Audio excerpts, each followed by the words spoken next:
muy cerca también. Estaba muy cerca de la radio y, y la verdad es que empecé en la radio porque Coqui era asiduo del Bar Español, muy amigo de mi padre. Y a raíz de ahí, pues decía, venga, Andrés, deja que el chiquillo se suba a la radio y ponga unos discos y esté ahí y tal. Y eso fue mi final de los 70, 75, 76, más o menos. Y mi debut, por llamarlo de alguna forma, fue una Nochebuena. ¿Tú te acuerdas que en Radio Yecla pues Ya, siempre armado y acotado, unas siempre. Nochebuenas impresionantes? Después de la misa de gallo, antes y después sobre todo, pues allí iba la gente a tomarse algo, a cantar un villancico, en fin. Y ahí empezamos pues la Nochebuena del 76. Es cuando yo ya empecé a ponerme en el micrófono y tal. Y bueno, ahí empezó esta aventura que empieza pues como todo, como casi un juego, como una diversión. Y chico, y Pero hasta yo ahora. me imagino que en esa situación, digamos que estás de broma. Sí, sí, no, Digo, porque me claro, imagino por lo que tiempo que estás hablando, tú estás estudiando, supongo claro. que estás en el instituto, tienes otras cosas en la cabeza. ¿Cuándo llega el momento que dices, coño, esta puede ser mi salida? Sí, Porque tiene que haber un momento, y lo tengo pues relativamente fácil, para aquella época también, un sí, poco después, fue cuando se incorporó la cadena SER, que eso claro, fue, ese para la fue el radio momento. fue un salto enorme. A ver, yo estuve un par de años pues haciendo programas sueltos y tal, y además me decían los responsables, me acuerdo, Cristóbal Carpena Rojo, que era el administrativo de la radio, el primer sueldo que me dio, me dijo, ya sabes que de esto no se vive, de esto no se vive, que te tienes que buscar otra cosa. Bueno, yo estaba haciendo otras cosas y tal. Y llegó el 79, yo me marcho al servicio militar y en ese momento es cuando salen los ayuntamientos democráticos, sale Paco Guillén de alcalde y en esos meses del 79 la SER estaba haciendo una expansión de emisoras por todas partes. El que era el máximo responsable, Ismael Mascarell, al que tú conoces, director regional de la SER y de otras muchas emisoras, pues estaba haciendo una expansión. Compra Yecla, compra Villena, compra Cartagena, venía de Alcira, compra Albacete, se va a Radio Murcia. Bueno, era un todoterreno. Este hombre era un hombre de radio. Y llegó un momento, porque claro, la licencia era municipal, pero un ayuntamiento asumir un personal, que éramos 9 o 10. Entonces, pues dijo, no, viene aquí una cadena a poner esto en marcha. Llegaron a un acuerdo. Eso fue el 1 de enero del 80, cuando la SER se hace dueña de Radio Yecla. Y yo, 3 meses después, me jubilo o sea, me licencio de la mili y al día siguiente ya estaba en la plantilla de Claro, por Radio eso Yecla. Cristóbal Carpena te decía, de esto no se vive, Claro. porque las circunstancias no eran las que luego No, fueron. no, Claro, no. era lógico, había un montón de emisoras que habían surgido 20 años antes, Eh, 30, no sé cuándo, que me imagino exactamente que muchos ayuntamientos pequeños, a ver cómo asume no esto, podían porque la gente asumir hay que eso. pagarle.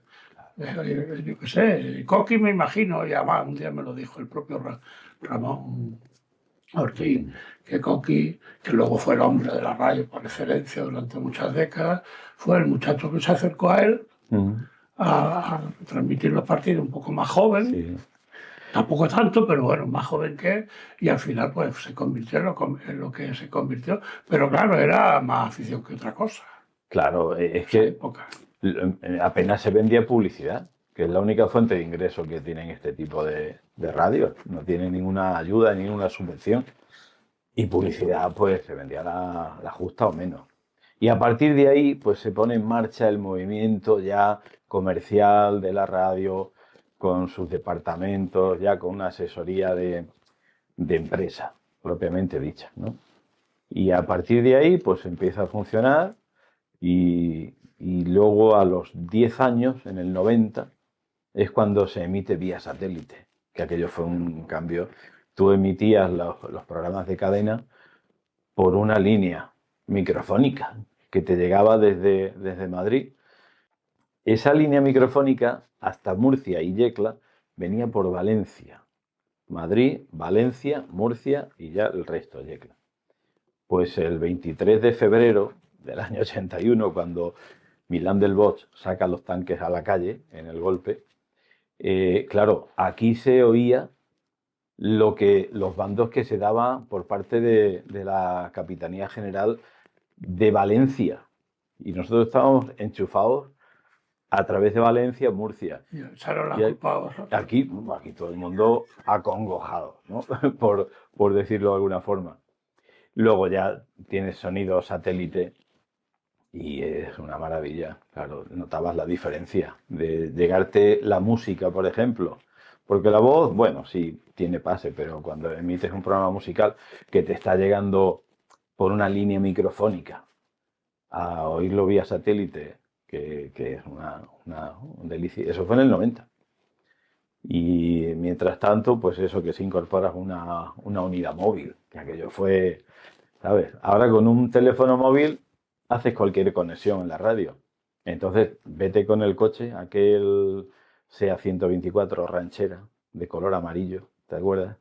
Claro, la adhesión a la SER, o la compra de la SER, ya a mí recuerdo, creo recordar que fue Ismael Mascarell el que me comentó una vez, por aquello que ha dicho del traspaso de la emisora hipotéticamente municipal a la cadena SER, que cuando Paco Guillén entró de alcalde, el trato ya estaba hecho con Rafael Ortuño, pero que la propia cadena SER le dijo: está hecho, pero esto lo rompemos cuando tú quieras. No. Y el mismo Paco Guillén dijo: no, estoy bien, para adelante. ¿Dónde voy? Si estás la calle Claro. sin asfaltar. Y de hecho, Paco Guillén fue el alcalde que lo rompió todo, pero había que empezar a arreglarlo de abajo, como es lógico. Claro.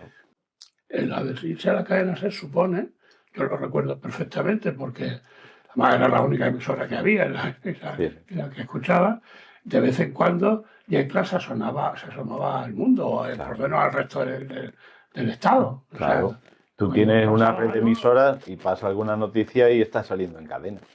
Y te están escuchando lo que pasa en La Coruña o en Cádiz. Y es una ventaja. Además de que técnicamente, pues claro, tú tienes todo. Desde, como te decía, una unidad móvil, el sonido satélite, se cambiaron todos los estudios, se hizo una remodelación total.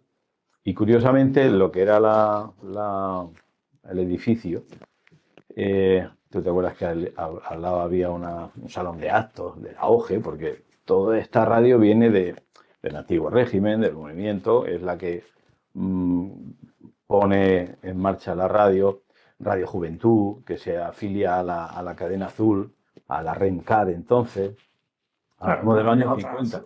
Otra forma no Claro. es posible. Pues ese año de las obras estuvimos emitiendo en el salón de actos, que curiosamente tenía todos los cuadros de la colección de réplicas del Greco, que la Casa de Cultura se estaba remodelando para ponerlos allí. Y estuvimos emitiendo con los cuadros del Greco detrás de nosotros. Hubo una noche, porque los primeros espadas de la radio salían a hacer sus programas. Aquí vino una noche Antonio José Alex, que era el experto en programas de misterio. Lo que ahora hace Iker Jiménez en la tele, pues lo hacía ya en la radio, que si ovnis, que si misterios, que si las pirámides de Egipto. Entonces, y aquel programa lo hizo a oscuras, con los cuadros así dramáticos, esos cuadros enormes del Greco detrás, y el tío transmitió una sensación a toda España de algo como muy, muy especial, muy particular. Y no estaba diciendo, bueno, lo voy a contar porque si no, es que el tío decía, esto no me ha pasado nunca. Hacer un programa de madrugada para toda España, en un lugar así, rodeado de cuadros de réplicas del Greco, oscuras, con muy poquita luz, aquello fue muy especial. Me imagino que más de una vez, más de dos, Coqui, Rosario, los pioneros, si quieres, de la radio, incluso gente anterior, te contarían cuáles fueron sus... Yo recuerdo perfectamente un programa que se llamaba Llamadas al Campo, que era una especie de WhatsApp de ahora. Claro. La Era un comunicación. servicio público de primera dimensión. La gente que vive ahora a lo mejor puede dar hasta risa, pero gente que vivía a 15 kilómetros del pueblo, o sea, ni siquiera en el extremo del término municipal, la única conexión que tenía con el pueblo durante días, a veces semanas, era llamadas al campo. Claro. Oiga, Aviso que venga al pueblo que... por yo asunto qué sé. familiar grave. Eso sonaba, algo ha pasado en mi casa. Se roga fulanito de tal, que está en la finca de no sé qué, que se persone en el pueblo cuanto antes por asunto familiar grave. O se había muerto alguien de la familia o algo parecido. Los discos dedicados, el Oh, clásico, disco dedicado. programa Sí, sí, de la radio. claro. Tú Claro, la fíjate, música siempre fue una salida claro, en la porque en radio. una emisora pequeña no puedes estar con muy poquita gente, estar todo el rato hablando y contando cosas como hacen las cadenas importantes que tienen un equipo de 30 tíos ahí de redacción. Entonces la música era la base y luego contar las cosas del pueblo. Estamos hablando de que la radio empezó hace 100 años, ahora, ¿no? Radio Barcelona fue la que empezó a emitir y luego yo, en los 51 52, yo creo que es cuando Ramón Ortín, el botero, me contaban, yo no estaba, yo no había nacido, en su casa de la calle España, pues empezó a emitir. Y tú has hablado con un Ramón, yo hablé hace 20 años, cuando se cumplían 50 años de la coronación de la Virgen, en el 2004, le hice una entrevista. El hombre ya estaba mayor y me contó pues 1000 historias de cómo empezó aquellos años de la radio, que empezaron a hacer programas desde el salón parroquial de la Purísima. Allí tiraron un cable hasta su casa, estaba de párroco don Manuel Pereira entonces, y desde allí hacían ya en el 54 programas sobre las fiestas de la Virgen y la coronación de la patrona, que fue el 7 de diciembre del 54. Ahí estaba la radio ya empezando, porque un año antes creo que la había hecho, o la había convertido en emisora parroquial, el párroco Pereira. Luego pasó a la cadena azul, como te decía. Y en los años 60 es cuando viene la ley de Fraga, porque todas las emisoras emitían en onda media, onda corta, del que quisiera emisora que se pase a la FM, que aquello fue un cambio ¿Y eso absoluto. qué es? ¿Qué es la FM? Pues todo el mundo se tuvo que pasar a la FM y en Radio Yecla se pasó a la FM. Y claro, tú fíjate hace 100 años, cuando empieza la radio en España, nos preguntábamos, ¿quién oía la radio? Porque si no había radio, no habría aparatos de radio para escucharlo. 47 con la televisión, ¿cuántos televisores? Lo mismo. Lo que pasa es que había claro, repartido por ahí para... yo he leído que eso fue en el 2024, 2 años antes, justo el 14 de noviembre, la BBC empezó a emitir en Londres. Y es posible que alguien ya pues tuviera aparatos de radio y escuchara algo, pero es difícil. Y que en Barcelona, que es donde Radio Barcelona, el embrión de la cadena SER, empezó a emitir, creo que a los pocos meses ya había 80.000 aparatos de radio en las casas. Los técnicos, los manitas, pusieron las empresas a fabricar aparatos de radio, que eran aquellos hermosos mamotretos Se hacía un esfuerzo económico, porque imagino Claro. que en ese momento habría que hacer un esfuerzo económico, como cuando se compró el primer televisor, o después del primer vídeo, que un vídeo no valía 4 duros. Valdría su dinero. Hay una cosa, ahora que hace un par de semanas, 3 semanas, ha pasado lo que ha pasado en Valencia. En Valencia hay una calle, que se llama Calle Yecla, por cierto, una calle importante. Sí. Alguien me contó que esa calle se puso en el año 57, creo que fue, a raíz de las riadas que hubo tremenda, pero entonces en la ciudad, en el río Turia originario, digo, a raíz de eso se hizo esta. Y entonces, una de las influencias importantes fue precisamente la radio local. O sea, estas cosas que el Coqui solía hacer cada vez que pasaba alguna las historia, campañas, sí. La campaña para lo que sea.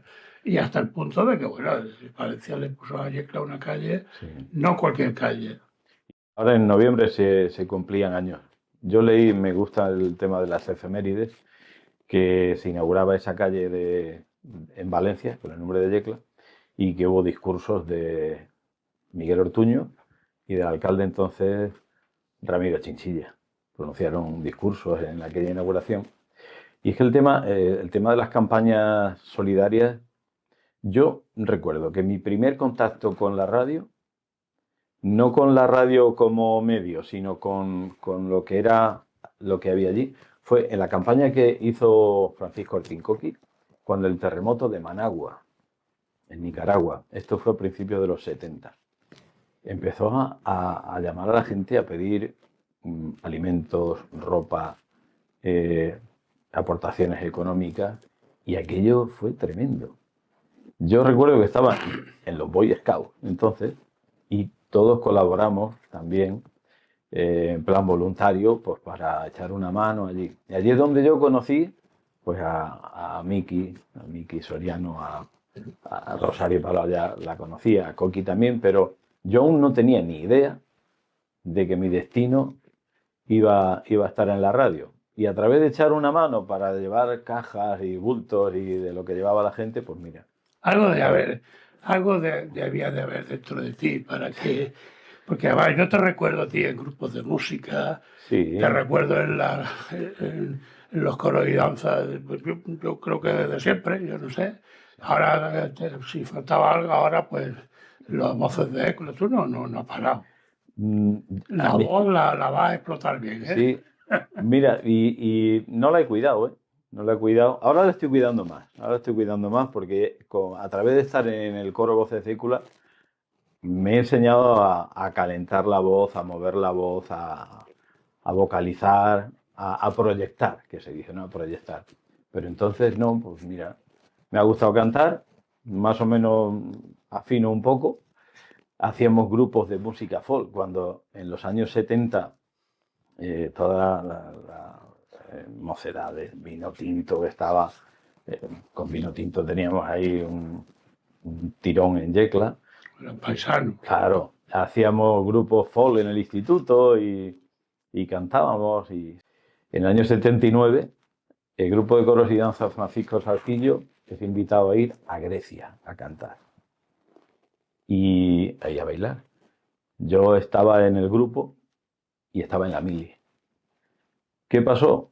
Pues que entonces, para ir al extranjero, estando en el servicio militar, o te daba el permiso el ministro de Defensa o el capitán general de tu región militar. Que era Milán del Bosch. Era Milán del Bosch. Pues el amigo Coqui, ni corto ni perezoso, le envió una carta a Milán del Bosch y Usía, diciéndole que yo era la voz solista del grupo, que no era cierto, y que íbamos a representar a España, a Grecia. El capitán general firmó el permiso, me llamaron un día en el cuartel el coronel, me llama a su despacho y todos los compañeros, yo recién llegado al cuartel, Yago, ¿qué has hecho? ¿Qué has hecho? Digo, yo no he hecho nada. Y me dice el hombre muy serio, ¿usted es Andrés Yago Yago? Sí, señor. Pues váyase a la Capitanía General que tiene un permiso para irse a Grecia. Firmado por Jaime Milán del Bosch y Usía. 2 años después, sacó los tanques a la calle en Valencia con el golpe de Estado. Los años 80 fueron decisivos en la radio, seguramente por la democratización de la sociedad, porque de la democratización no solamente en sentido político, no solamente porque vienen las libertades, llega un momento en que también los medios se abaratan, o sea, todo se pone accesible a mucha más gente. Entonces empiezan a proliferar emisoras. En Yecla viene la cadena Rato, que tardó años. Sí. La rueda Rato tardó años, porque antes solamente era un póster emisor y ya está. Tardó 8 o 10 años en ponerse en marcha, pero de momento empezamos a oír otro sonido que no se escuchaba nada, el dial estaba prácticamente vacío, y luego empiezan a proliferar emisoras. ¿Por qué? Pues porque uno prueba, no pasa nada, o simplemente pasa alguien a inspeccionar y no pasa nada y sigue, y bueno, y pasa lo que pasa. Y no te digo nada lo que pasa ahora, de ahora con las redes. Eso ¿cómo vino a los medios? Tú entonces estabas en un medio Claro. potente, quizás seguramente el más potente Ujú. de este país. Mira, yo en el año 88 mm, es cuando la SER jubila a Coqui y me nombran, no era director, pues el director estaba en Murcia, aquí estábamos en la emisora como adjunto a dirección o delegado. Del 88 al 2011 estuve ahí, 23 años. Era el director, pero no cobrabas como el director, vamos a dejarlo Exactamente, claro. sí, bueno, ahí está. Entonces, claro, empiezan a llegar otros medios, lógicamente, y, y luego pues hay una serie de eventos. En el año 88 tiene lugar la huelga de la madera en Yecla, que aquello fue muy gordo. Más de 30 días en huelga general. Y ese fue mi debut dirigiendo la emisora. Lo pasamos mal, ¿eh? Lo pasamos mal y, claro, tú estás ahí intentando que todo el mundo, pues, habla uno, pues habla el otro. Unos utilizan mejor los micrófonos, otros no lo quieren utilizar. Ahí parece que tú estás apoyando o defendiendo a una parte del problema. Otros se lo toman mal. La unidad móvil fue zarandeada en algunos momentos por manifestantes y con mis compañeros dentro. O sea, hay momentos que dices, ¿qué necesidad tengo yo de estar aguantando esto? Pero bueno, lo que tú comentas de la llegada de otros medios, eso es saludable siempre. Y el problema surge cuando la vaca ya no da más leche. Me refiero. Los ingresos son la publicidad. Cuando tú tienes que pelear el mercado publicitario, que ahora está malamente, hay que decirlo, pues surgen los problemas. Y los problemas se resuelven. ¿Cómo se resuelven? Quitando personal. En una época estamos 11 personas. Y 11 personas para una emisora pequeñita de pueblo es inasumible. ¿Qué hacen las cadenas? Al emitir vía satélite, tú dices, bueno, tengo 100 emisoras en toda España. En vez de tener 100 locutores, tengo uno en Madrid y los demás están enchufados conmigo. Yo les doy unas ventanas para que inserten la publicidad, que encima se dispara automáticamente y todos están contentos. Y empiezan los recortes. Y eso Pero casual. estuviste con ventanas también con contenido durante. Sí, Yo pero, creo recordar que siempre. sí, a ver. O sea, eso de estar toda la mañana emitiendo desde Yecla se acabó. Se acabó. Bueno, Por toda lo la que tú mañana. estás diciendo. Hubo Pero, épocas, Pepe, que se emitía de 7 de la mañana a 11:30 de la noche todos los días, de lunes a domingo. Claro, estábamos mucha gente, íbamos rotando los turnos. Pero llega un momento que estás enchufado a una cadena, sea convencional, tipo la SER con Hoy por Hoy, que estaba Iñaki Gabilondo, o después, que a partir del 93 llega Cadena Dial, pero también nos dejan pocas ventanas, informativos regionales, porque decíamos que esta emisora del pueblo, que hay que dar las noticias, no solo música. Bueno, estuvimos unos años ahí que nos permitían, pero no mucho. Y claro, pues tú enchufas, estás enganchado vía satélite a una cadena, te digo a la serie y te digo a cualquier otra. Y te dicen cada media hora tienes 3 minutos para publicidad. Eso es lo que tiene. pues claro, eso va en detrimento de la propia emisora. Porque claro, yo como oyente te estoy hablando, pues hombre, ¿Te gusta oír las cosas que yo, pasan en tu pueblo? yo entiendo que no se puede estar, como tú dices, 11 horas hablando de Claro. Yecla, porque ¿de qué? No. Aun con el recurso, enorme recurso de la música. Pero de ahí a no hablar de Yecla nada, no. Yo la música me la pongo en el casete, que Sí. se usaba entonces. Hombre, a ver, y luego hay música y música. Exactamente. Porque tú emitías con el tocadiscos, de vinilo, los discos de vinilo, que ahora entras a una emisora y no ves un disco. Está todo en el ordenador, le pinchas y sale. Pero puede ser un portátil perfectamente. Tú no me digas que tú cogías un LP, lo abrías, que te contaba la historia de las canciones, las letras de las canciones, quién había compuesto esto, lo otro, anécdotas, historias. Incluso las portadas de los discos habían obras de arte.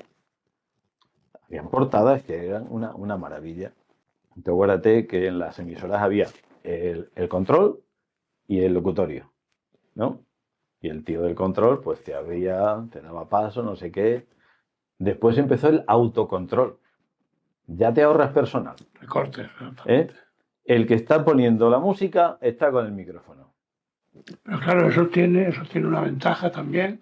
Yo, por ver la parte positiva de las cosas, que es el sincronismo entre el controlador y el locutor era total. Que tiene, claro. Si no, tenía que haber, si te tocaba una persona en el control que no conocía, tenía que haber ahí cierta implicación entre los dos. El lenguaje de signos, ¿no? Exactamente. Decía, hay que meter publicidad, decía. Publicidad, que esto es lo que os corta o tal. Bueno, había una serie de signos. Claro, cuando es autocontrol, tú sabes lo que tienes que hacer, qué decir y tal. Me estaba acordando de una cosa curiosa cuando había obligación de conectar con Radio Nacional para darle el parte. El parte es lo que se llamaba el informativo del mediodía. En aquel viejo locutorio de Radio Yecla, que era pequeñito, para 2 personas, ¿sabes cómo conectábamos con el informativo? Se ponía un aparato de radio, se le bajaba el micro y desde el control abrías el micrófono y sonaba el informativo nacional. O sea, artesano total. Más o menos como San José hacía los muebles, que no era precisamente por control numérico. No. Sí. Cuando en los años 80 y 90 hacíamos partidos de fútbol, entonces había que contratar las famosas líneas microfónicas para irte a cualquier campo. Y eso costaba, una línea microfónica valía 30.000 pesetas de las de entonces para hacer un partido de 2 horas. Y ahora los partidos de fútbol con un teléfono móvil o con el Quantum, que es un aparatejo muy especial que ya por internet, muy superior a la línea microfónica. Parece que el que está radiando el partido está en el estudio contigo. Y entonces, claro, las cosas cambian y para bien. Para bien. O sea, claro. Yo siempre todo lo que pasa es que nos cuesta, tenemos la asignatura pendiente. Ahora, por ejemplo, tenemos una asignatura pendiente que es cómo manejar tanta información que nos llega, que casi por lógica diría yo, una buena parte sabes que no es auténtica. Y tú tienes unos periodistas como referentes de los que te fías, otros que no, cada uno tendrá lo suyo, evidentemente. Yo lo que veo últimamente es que la información está muy polarizada, hacia un lado, hacia otro, y el oyente normalmente pues escucha al que quiere escuchar, para oír lo que quiere escuchar. No me voy a entrar en temas... Pero ocurre, yo te lo digo sinceramente, yo hay determinados personajes, periodistas de primera línea, que no necesito escuchar. No necesito. Hay otros, no porque sean de una tendencia o de otra tendencia, porque hay periodistas de los que los voy a escuchar y no sé de qué tendencia son, o no tengo claro de qué tendencia son, pero bueno, no es muy complicado. Creo que esa asignatura pendiente no es muy complicada. Ahora, la tendencia efectivamente es yo voy a oír lo que me gusta. Yo voy a oír lo que quiero escuchar. Sí, por ahí. Y mira, me he traído aquí me gusta el tema de las fechas. Hace exactamente 20 años que la Asociación Regional de Radio y Televisión de Murcia pues me otorgó la antena de plata. Y esto, lo bueno es que te lo dan los compañeros de la región. Se hacían, creo que se siguen haciendo, una gala con cientos de personas. Te estoy hablando de que había mucha gente, sigue habiendo mucha gente en las radios, pero claro, cada vez menos. Y la antena de plata esta, yo creo que la Coqui la tiene y yo no sé si alguien más en Yecla, pero la tengo en un sitio especial Eso te iba a en mi decir. Me casa. imagino que no la tendrá en el trastero metida en una caja. Esto lo tengo porque es un obsequio muy especial y la verdad es que Es fácil dice, oye, deducir pues te lo que reconocen significa el para trabajo ti. que has hecho. Hace 20 años, fue en el 2004 y aquí estamos 20 años después de haber pasado por... ¿Y esto cómo lo lleva la